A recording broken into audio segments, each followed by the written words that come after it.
Hi, everyone. I want to welcome you to our second afternoon conversation with President Lyle Roelofs and First Lady Laurie Roelofs. I am Chad Berry, and I am Vice President for Alumni and College Relations, and I send greetings to you on behalf of all of my colleagues, particularly those in Major and Planned Giving, which is the sponsor of today's conversation. Today we have attendees from coast to coast, from Florida and Texas all the way to New York. And all of us at Berea are very glad you decided to spend an hour of your day with us. Some of you have already submitted questions to Lyle and Laurie, and I will be glad to share those questions. And I'll also do our best to ask any questions on your behalf submitted during our conversation. To submit a question, just click on the Q&A button at the bottom of your Zoom window, and I will see that question. If you do not wish to be named as a questioner, please also note that to me. So let's get started. Let me turn things over to Lyle and Laurie so they may greet you and welcome you and offer some introductory remarks. Welcome to all of you. Welcome. This is our second afternoon conversation since COVID struck and we had to close our campus to in-person learning. We really prefer other ways of getting together with our good Berea friends, but that's not possible right now. So we will do this as the best alternative, and we thank you for spending some time with us. And thanks for submitting good questions. I've seen a number of the questions that have already been submitted, and they are interesting and great, and I'll look forward to commenting on those. Laurie will take some. Chad is in the house here, and he can handle some of them too. By the way, we are socially distanced properly. There are two cameras in the president's home. One of them looks at Laurie and Lyle, and the other looks at Chad, who is in the next room. So we are being safe and careful. And you forgot Mackenzie. Oh, and Mackenzie's here too, one of our stalwart IS&S team, who is in yet another room operating everything remotely. With a mask on. It's amazing. Of course, Mackenzie is a Berea grad, so she can do just about anything. Before I get to the questions, just a few highlights that I'd like to share with you. First of all, we got a very pleasant surprise a week ago.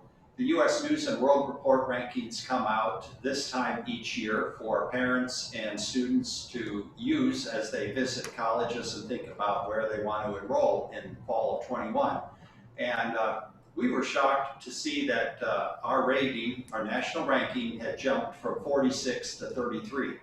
That really doesn't happen very often in U.S. News and World Report, that somebody moves 13 places in the good direction.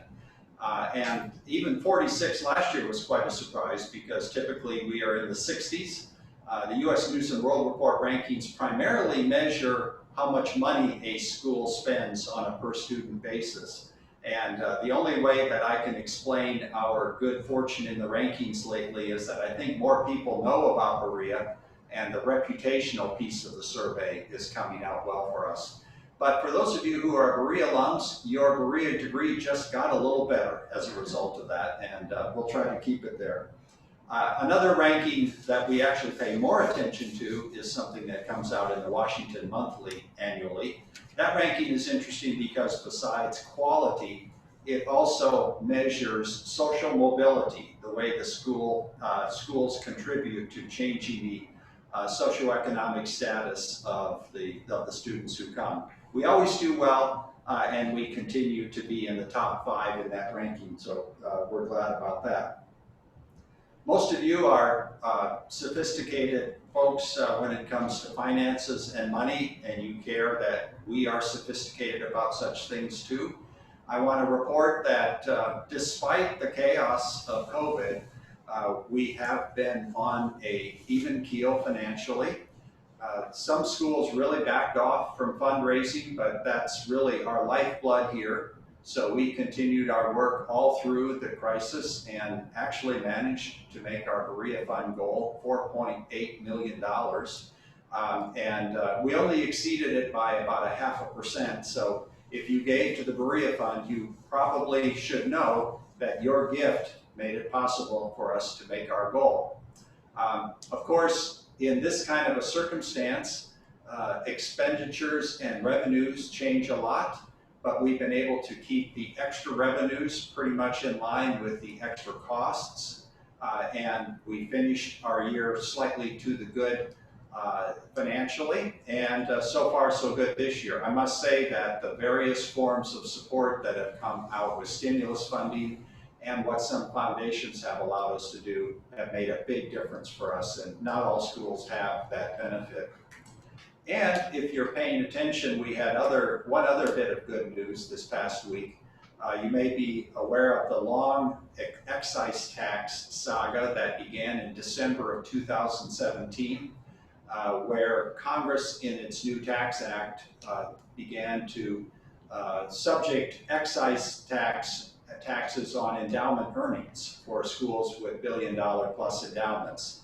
So we were subject to that tax, which would have amounted to about $1 million per year.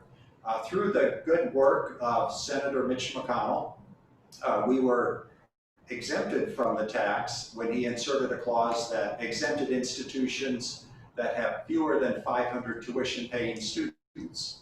Well, the next step in that story was that the IRS decided to get duplicitous about how to define a tuition-paying student. And they were prepared to say that a student who received a Pell Grant was a tuition-paying student.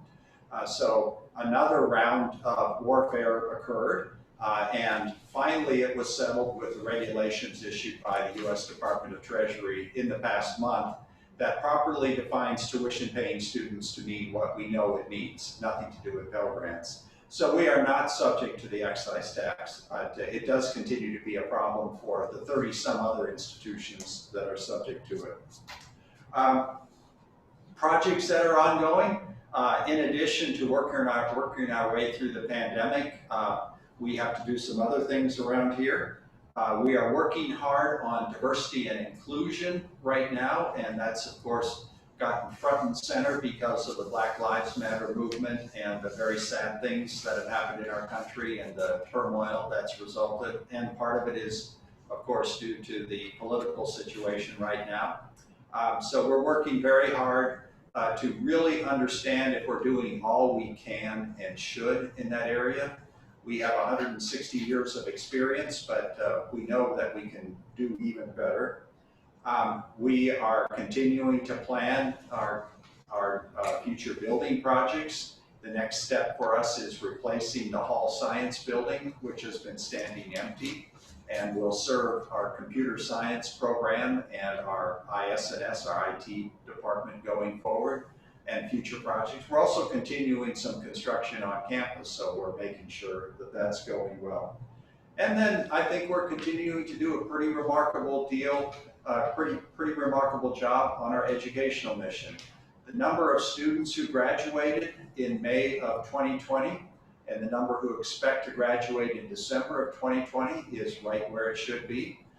We've offered choices to students, and a few have deferred, but amazingly, retention has held up, and actually we've gotten some all-time highs in terms of retention. So the academic enterprise here continues to do well too. And probably what really jumped out at me as I looked at the retention highlights, finally this year, first to second year retention, we are above 86% for both males and females. And oddly enough, this hasn't happened in a while, we retained a greater fraction of our male students than our female students at 88.7.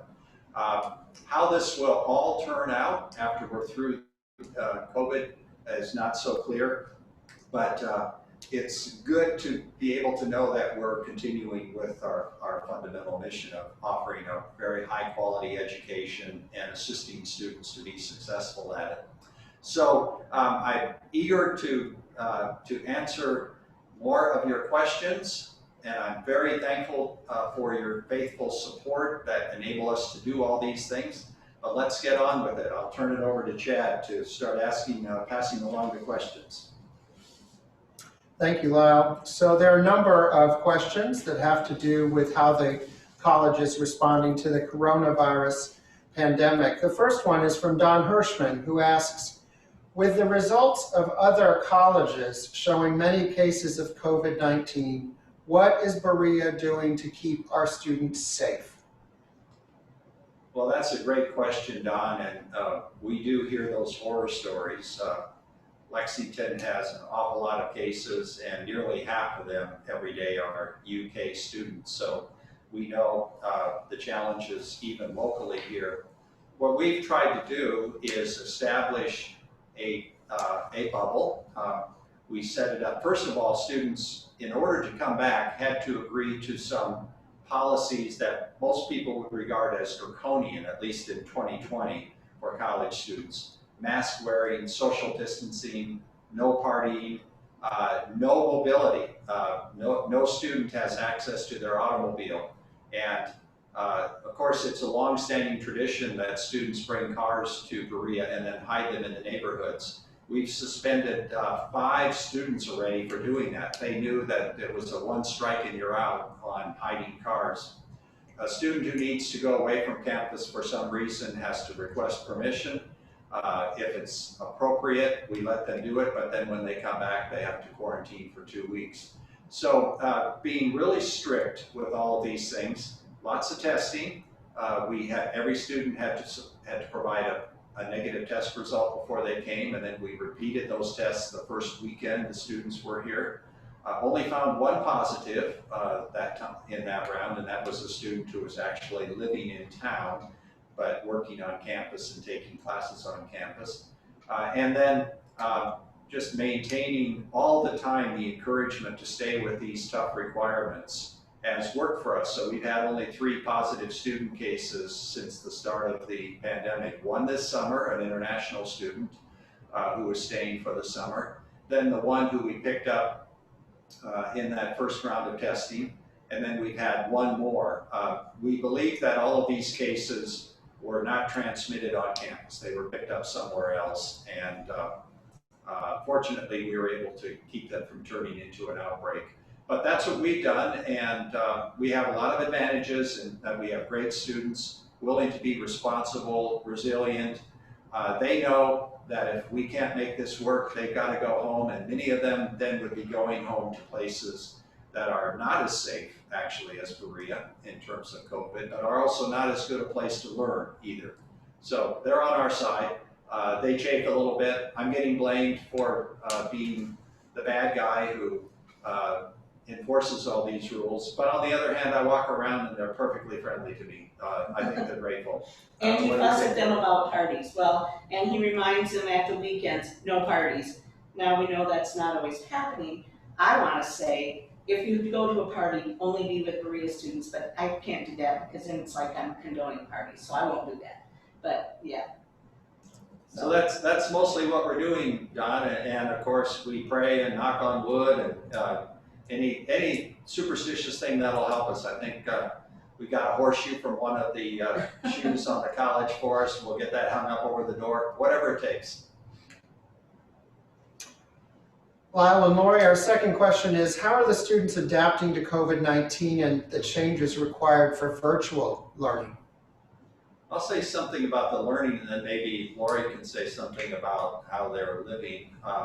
First of all, we gave students a choice, and about 65% or so are on campus taking courses either in person or virtual. If they're on campus, they have excellent internet capability. They have lots of support around here. The other 35% are taking courses from home. They can't, of course, take in-person courses. They have to only take the virtual classes. We support them as much as we can. We keep their laptops working. If they don't have internet access, we work on that with them, providing hotspots and so on. The faculty go out of their way to be as engaged as possible with them and keep up with the encouragement and so on. But it's very hard for some of the students. I taught this summer, and one of my students was working 30 hours a week in Walmart because her family really needed the money. And so she was trying to be a full-time student and work 30 hours a week. So it's hard. It really is. It's quite amazing to see how resilient they've all been.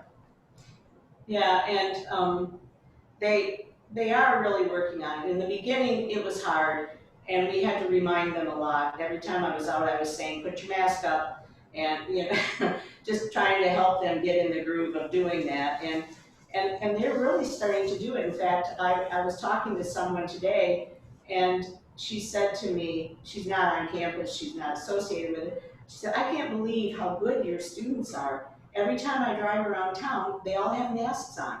I see them wearing masks walking to Walmart and over to the Dollar General."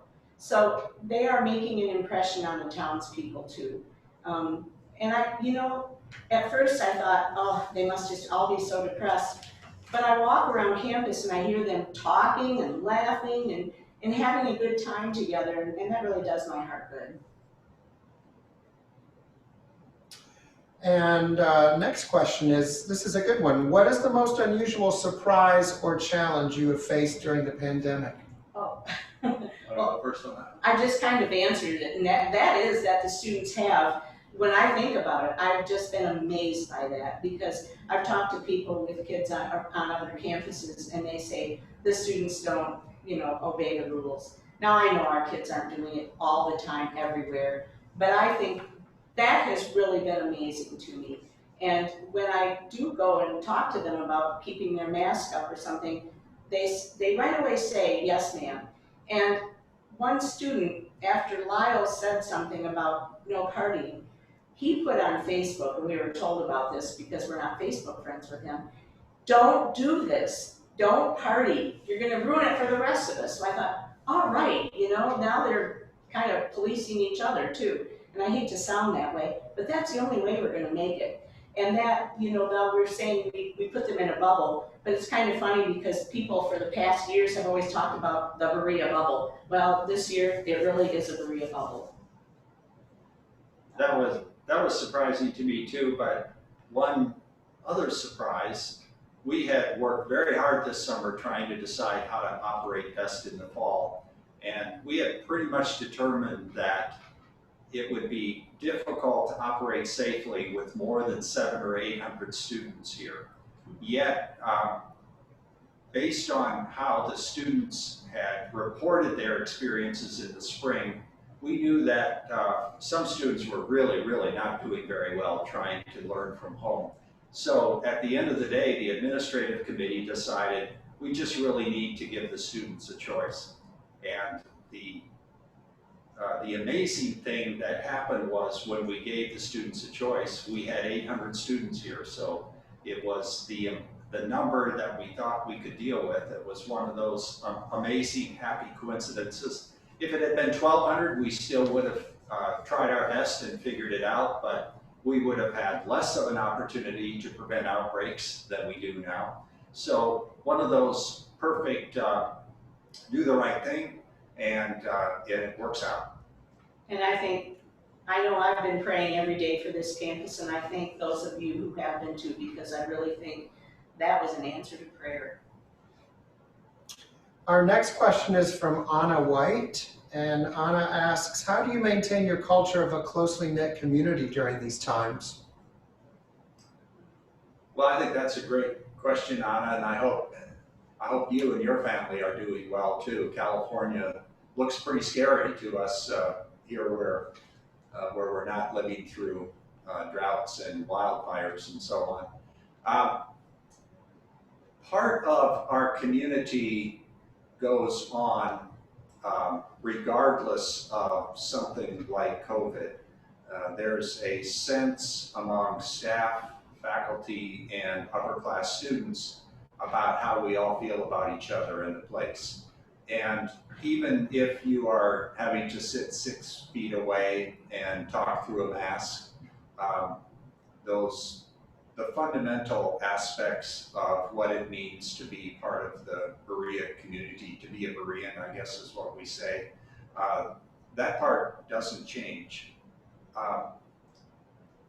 A small contribution to that may be that I send out an update almost every day.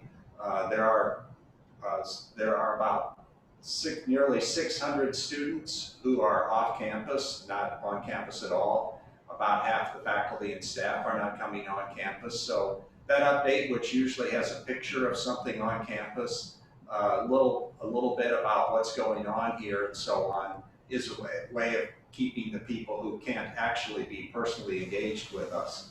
And thank goodness for Zoom. I mean, we have gotten so accustomed to being on Zoom that I find myself interacting with people pretty much the way I interact with them if they're in the same room, except I don't know what they're wearing below camera level. Thank you, Lyle, and thank you, Anna. So here are two questions that are similar. One was submitted by Robert Earhart, and they ask about the effect of COVID on Berea's mission, either now or amid future pandemics. How might these pandemics change the way Berea is conducting its campus life and its mission? Well, that's such a good question, and really, of course, quite a hard one. One thing I did was to look back 100 years to see what happened in 1918 when the Spanish flu epidemic hit, and it was rugged here. It helped put things in perspective for me. There was a note in the president's diary about the hospital, which we were running at the time, that the head doctor and the head nurse were both ill with Spanish flu, and we were not able to hire nurses anymore, so we were having to train our students to serve as the nursing staff in the hospital. We eventually had 7 students pass away from Spanish flu, and in the meantime, that happened to be, of course, during World War I, and President Frost and Eleanor Frost lost their son in the war. So what a time it was to be a leader of Berea College. But the interesting thing is that there was no lasting impact on Berea from the Spanish flu epidemic. The mission carried on. Most of what President Frost was working on was sustained and kept moving forward. I know that everything fundamental about Berea will survive COVID-19 too. The great commitments, what our basic mission is, and there will be a sense too, I'm positive, that we've challenged our resiliency and learn from that, and probably will feel like if something else comes along, we're that much more ready to take it on. And here's a question about how long it takes the college to get back COVID-19 test results. Yes, that's of course been an issue in some parts of the country. Our challenge has been that our local providers have trouble getting enough tests. We're testing now at a rate where every student and faculty member had tests before we began the semester, and now doing scheduled testing such that every other month a on-campus employee or student will do a test. And of course, if anyone reports symptoms, we arrange for a test too. We'd like to test even more, but they are just not available. They're quite expensive too, but we're not worried about spending the money. We're just worried that our providers can't get more tests. But we have not had turnaround problems. In our scheduled testing, we get those results within a day or a day and a half, sometimes at most 2. So we're not having trouble with delays. Of course, as you know, a delayed test is almost worthless because then you don't know whether a person who's potentially infectious is in fact infectious and can be the source of an outbreak. So thank goodness for rapid turnaround. But I'm very hopeful that the new testing technology that's coming out from Abbott Labs and other places will make tests more rapid and more affordable, because second semester is going to be even harder. We will have more students here. the various athletic conferences want to play sports. You can't do that unless you're able to test much more regularly than we can test now, and hopefully affordably too. When you said something like a staff member or student gets tested every other month, but we are testing people every week. Yeah, we're doing 10, for example, 10 a day, in fact, 10 employees a day, every day of the week, well, 5 days of the week. So in order to get through I think it's about 300 people who are working on campus, it takes just about 2 months at that rate. So, and students we're testing at about double that rate, but we of course have more than twice as many students. We will do more tests if our providers can get more. Lyle, and Laurie, here's a submitted question just now on Zoom, and it's about how work assignments in our labor program have been affected by COVID-19. Quite a lot. Yeah. We have fewer students working, which is a problem for us. Normally we have 1,600 very capable part-time workers around here. Now we have half that many. So one thing, we reallocated everything so that the most essential jobs were getting done. The most essential jobs include the cleaning of spaces, obviously. The farm has to keep going.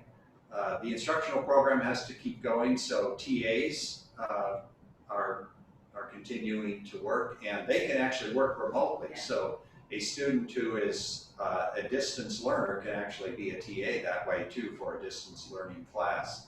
One thing that helped us a lot was that with the changes we made in food service, we don't need any students working there right now. We set it up in a way that students basically do a grab and go kind of thing, and that's more efficient. And we don't have any students working in food service, which did give us the ability to reallocate those students where they're needed.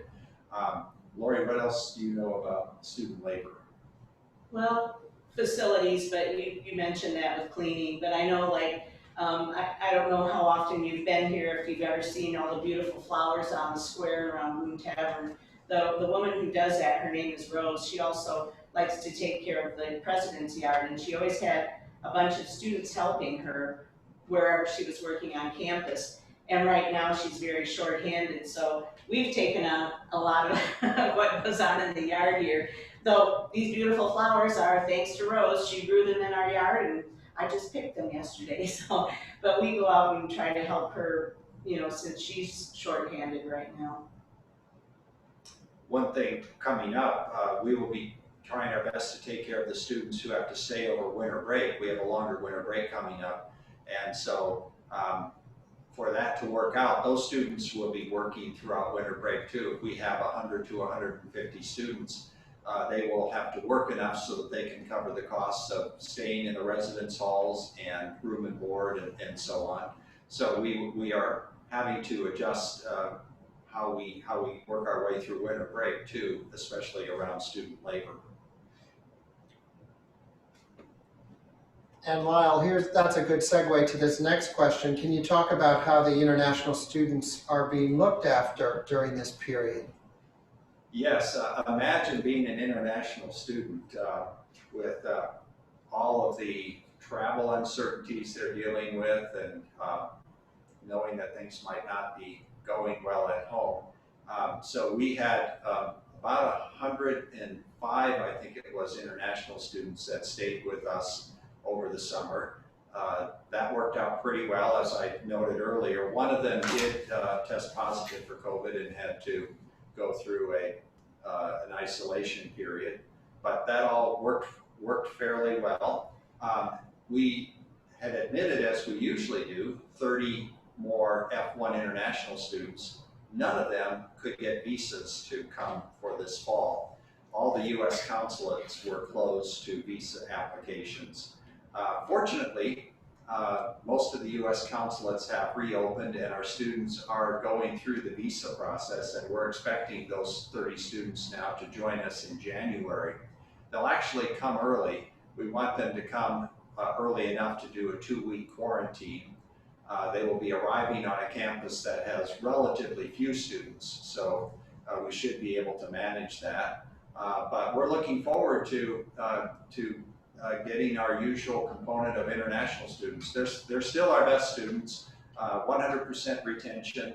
They're the stars in many departments, and add such amazing diversity of cultures and languages and religions here. So we consider them vital to the community overall, and of course we know we're doing them, giving them an amazing benefit by letting them come to Berea.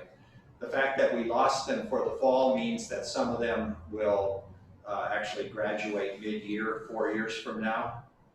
Maybe international students sometimes finish early, some will probably finish on time anyway. But we are looking forward to more normalcy going forward. And meanwhile, we're taking good care of them. As soon as they get here and we get them started on their quarantine, we'll also take them out and buy them warm clothes. Each student gets to spend $265 so that they all have hats and mittens and jackets and boots, yeah.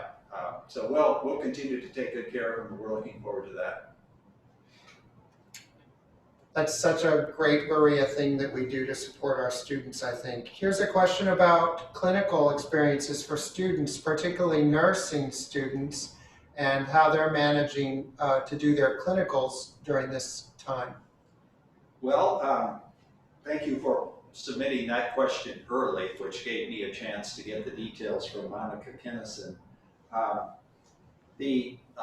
The students are continuing with the clinicals. We have shifted to basically a quarter system, so that changes the courses somewhat, and there's a little bit less clinical time involved.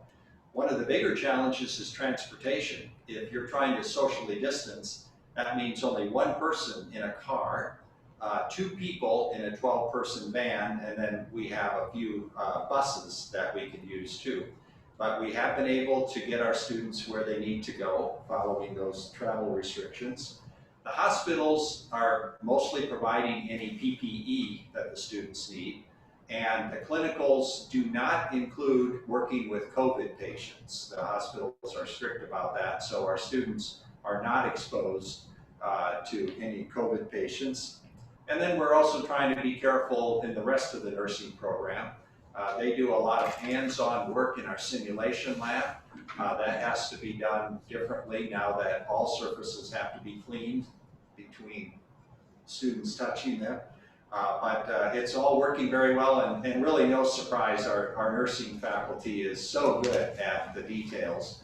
And I should mention too that when we were figuring out early on in the epidemic how would we handle students under quarantine, we realized we would have to look to the nursing faculty, and they did step up when we had cases on campus, including the one sick international student. The rest of us, of course, don't know what to do, except Laurie, who's a nurse. She knows what to do. But they just stride right in. And I think that these student nurses will be really tough nurses if they can go through all of this, you know, with the PPE. I remember taking care of a patient who was in isolation and having to just gown and mask up. They're really learning a lot. And Lyle, you mentioned this briefly, but Claude Beverly would like to know more about the academic schedule and how we might have altered it for the COVID situation. Great question. And in fact, we're in the throes of making those plans for the spring right now too. First of all, in order to maintain a bubble, you don't want students leaving and coming back. And so we eliminated all the breaks. There's no fall vacation anywhere, no long weekend, not even Mountain Day, where sometimes students would take off. Doing that and starting 1 week early meant that we could actually finish the entire semester by Thanksgiving, meaning that the students now can go home for Thanksgiving but don't have to come back and then leave again for Christmas. So that was the first step, and we think that's huge. And many other schools did something like that. Secondly, we decided that maybe this will not work very well, and by halfway through the semester, we'll be thinking in terms of closing again. So we thought that under those circumstances, it would be better to think in terms of quarters rather than full semesters. So instead of taking 4 courses throughout the semester, students are taking 2 courses for the first 7 weeks and 2 more courses for the second 7 weeks. That means too that a given student is interacting with students in 2 courses, not with students in 4 courses. So we also cut down the number of close interactions that the students are having. And so right now, today and tomorrow is exam period for that first mini term, that first quarter. We made it through 7 weeks, and then right away on Monday, we start the second mini term, and that's the one that'll finish the Wednesday before Thanksgiving. And that's our strategy. We will also start the spring semester 1 week late. So the students will have almost 6 weeks off. They'll start a week late, no spring break. And again, for most classes, we're dividing into quarters instead of a whole semester with the same basic idea. One little bit of hope we're holding out: at the end of January, we will look carefully, put our finger in the wind, stare into crystal balls and so on. And if it looks favorable enough, we'll add spring break back in and actually hope to bring back as many seniors as possible in that second quarter of the spring semester so that they can be here and then have an in-person graduation. If the crystal ball looks very murky or downright bleak, then we will have a straight through 2 7-week terms and probably not an in-person graduation again. Right now, I know our governor wouldn't approve of a mass gathering of that sort, so things will have to change a lot. But the students really felt terrible last year. Probably the thing they felt worst about was the loss of graduation or commencement. So we're hoping that that doesn't have to happen again. And by the way, the students who were not able to participate in a commencement last year are invited to come back anytime they want in the future and participate in a future commencement. And we'll hold that open for as long as it takes. Lyle and Laurie, here's another just submitted question, and it concerns faculty. The person asks, are the faculty who did not return to campus teaching their courses remotely from their homes? And were the faculty who have elected to not be on campus, did they consider themselves more vulnerable to COVID-19 complications? Really, the 2 answers are yes and yes. Almost everybody is teaching, and more than 60% of our classes are being offered remotely. Slightly more than half of our faculty decided to do that. Those who decided not to were either those who didn't feel like they were in a great deal of danger from COVID personally, that they might get it, but they didn't have risk factors and so on. Or in some cases, it's just very hard to imagine how you would teach a class remotely, a lab science course or an art studio course and so on. And those faculty had a tough choice to make. Generally speaking, they made it. They realized that wasn't something that the administration could help them with. They had to decide what to do. I think we have 1 or 2 who are on a reduced load who will pick up the courses that they're missing now later. But honestly, asking about faculty, the thing that's been the hardest for many faculty, especially younger faculty, is what to do about childcare.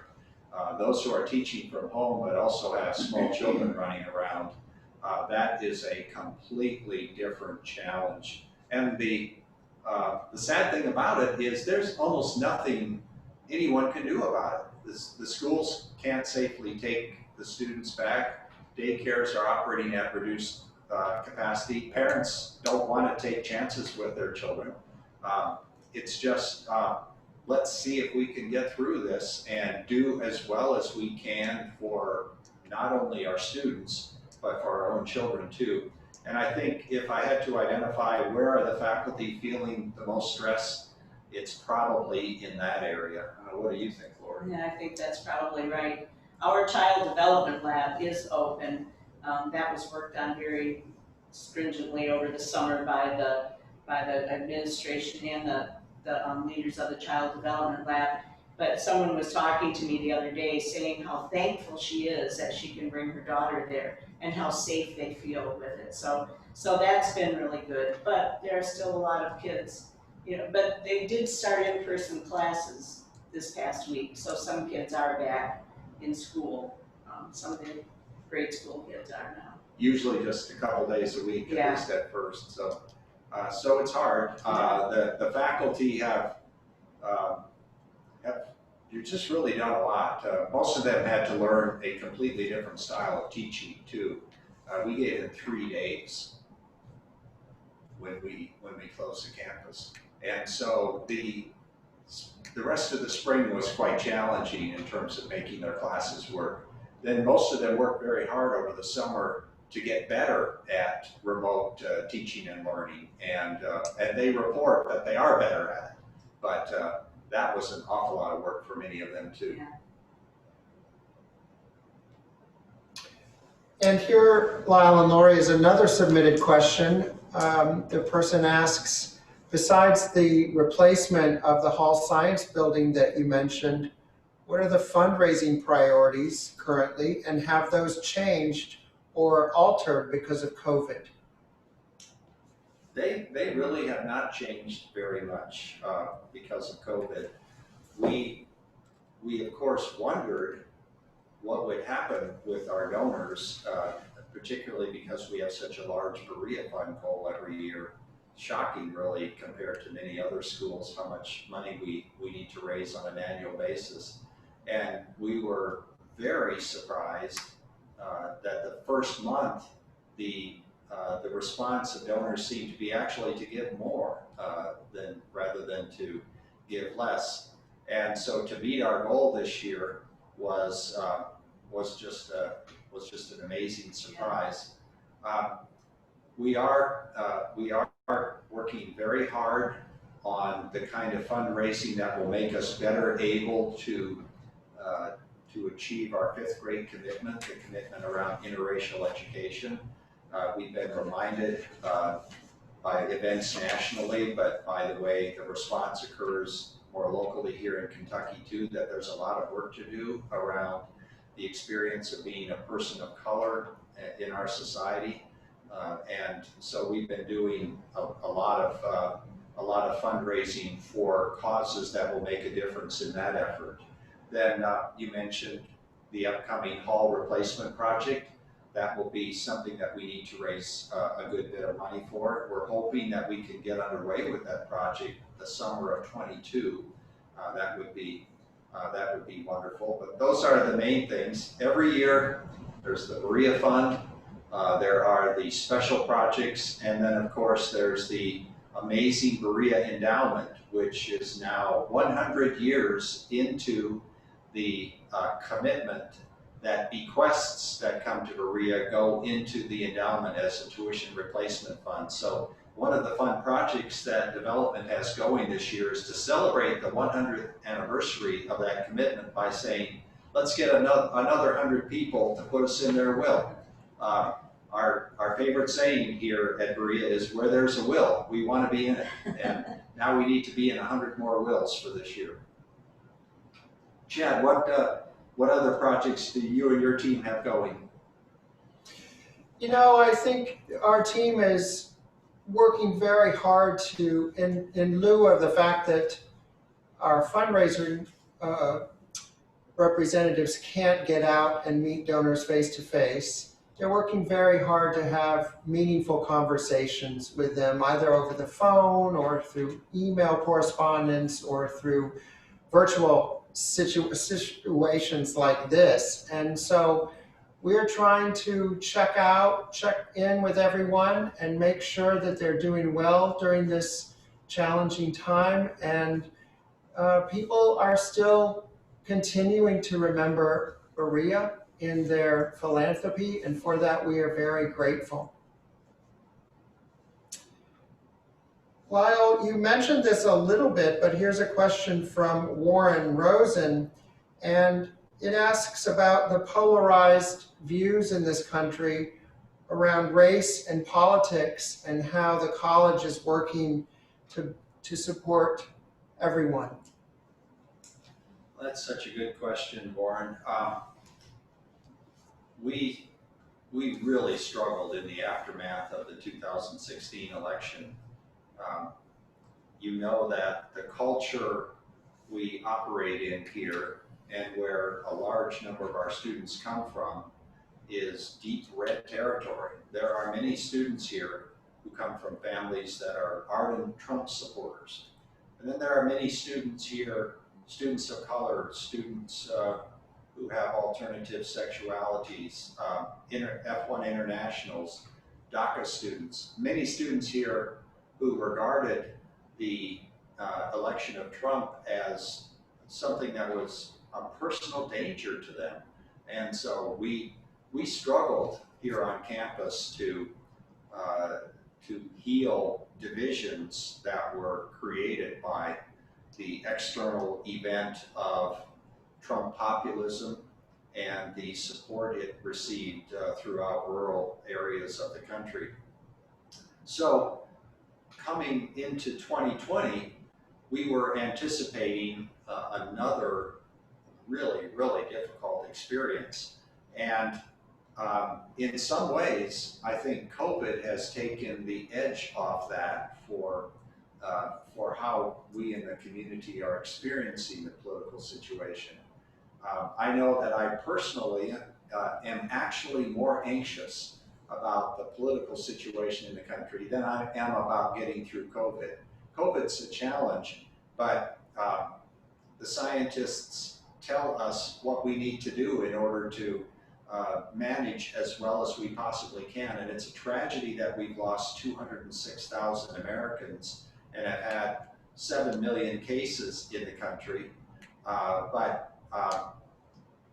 the uncertainties associated with that seem less to me than the uncertainties coming out of the political situation. But oddly, even though I think most adults and maybe many students have that same degree of anxiety, in some ways the distractions of COVID and living our life so differently right now have meant that we're not sitting around arguing with each other about it and sort of encouraging each other's concerns to get even worse. That's one person's perspective, but as I walk around campus, I'm not seeing the signs of political tension and strife that I saw at this time in 2016. What do you think about that, Laurie? No, I think that's right. And I think, you know, we always remind our students, talking about how do we help them understand all of this. And, you know, they know our motto, God is made of one blood, all peoples of the earth. And I hear them talking about that, which I didn't always hear that before.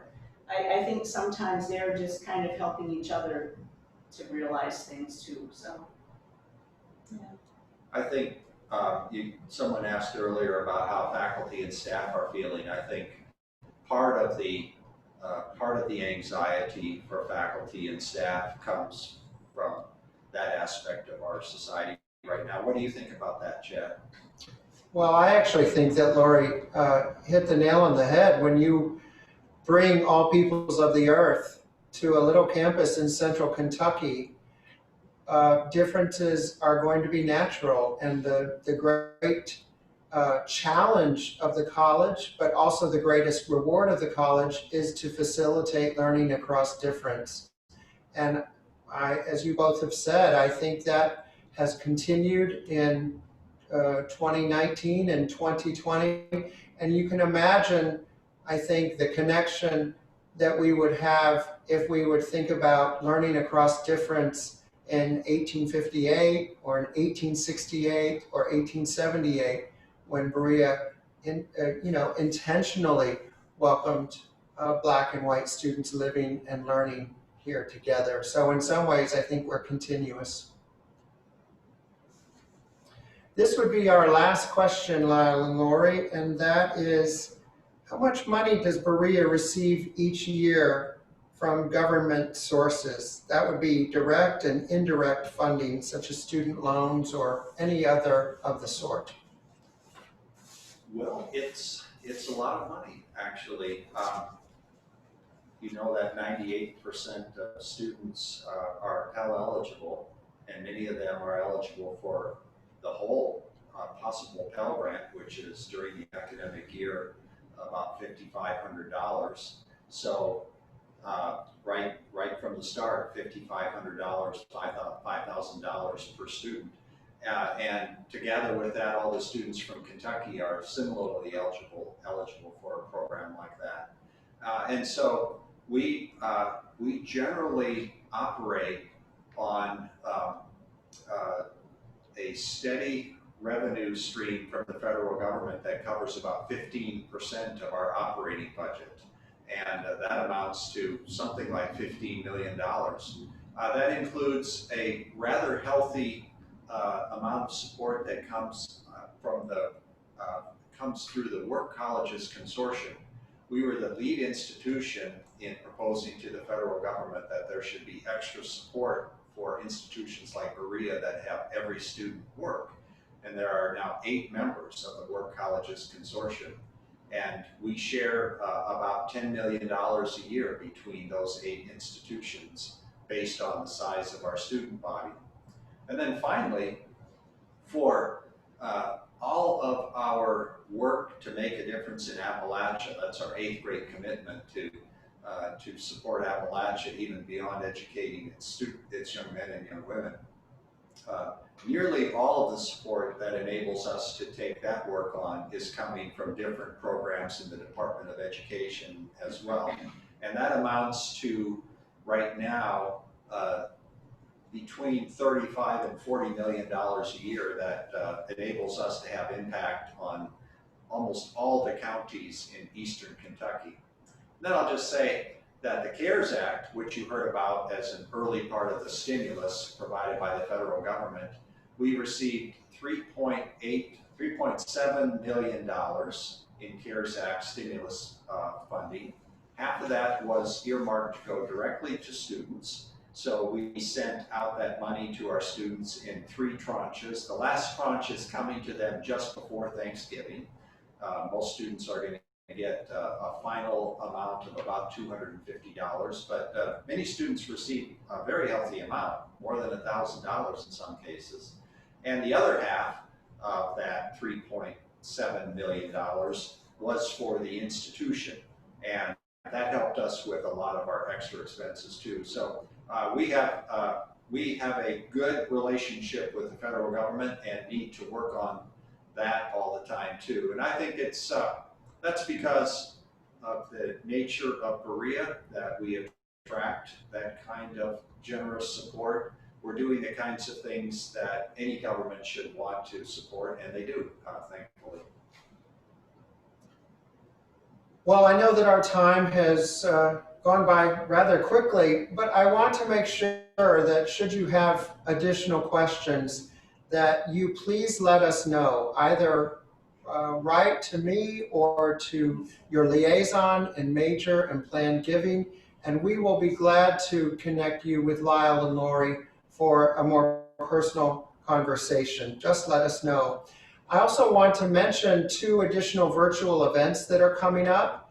Lyle mentioned already the 100 in 100 campaign that we are beginning, and that is because this month, 100 years ago, was that historic decision made by the Board of Trustees to put all unrestricted bequests into the endowment as opposed to applying them to the operating budget. And that has helped our endowment grow enormously. So we are looking to learn of 100 additional bequest intentions to extend the impact of that historic decision. So on October 20th at 4 p.m., we're having a virtual tea for members of our Great Commitments Society.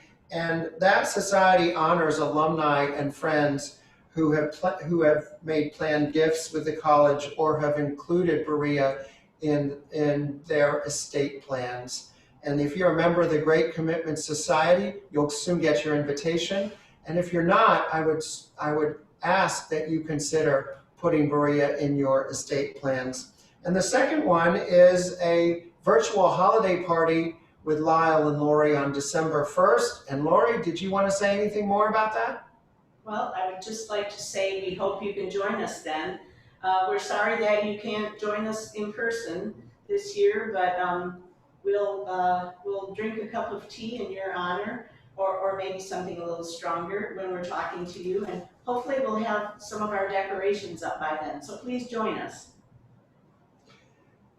And then one more centennial by coincidence. One of the attendees asked about our crafts program, and yes, that continues even with a shortage of student labor. We just don't have as many products in inventory, but we're working hard to get orders out. And that is the centennial of our broom craft program. Laurie, do you want to talk about that? I do, and I have a broom to show you. This is the centennial year of broomcraft, and they are working hard to honor this, and they've made a special broom.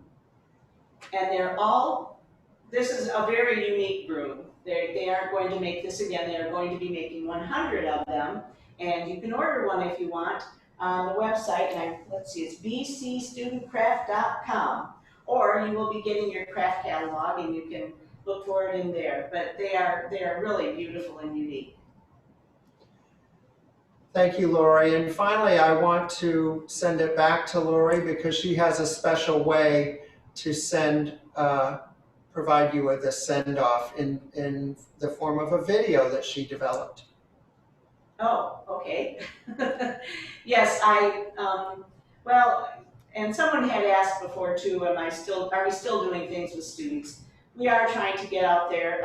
I walk around, I talk to the students. I did help with a class right at the end of August. It was one of the first zoology classes, collecting eggs in the monarch way station, looking for monarch eggs, and doing different things like that.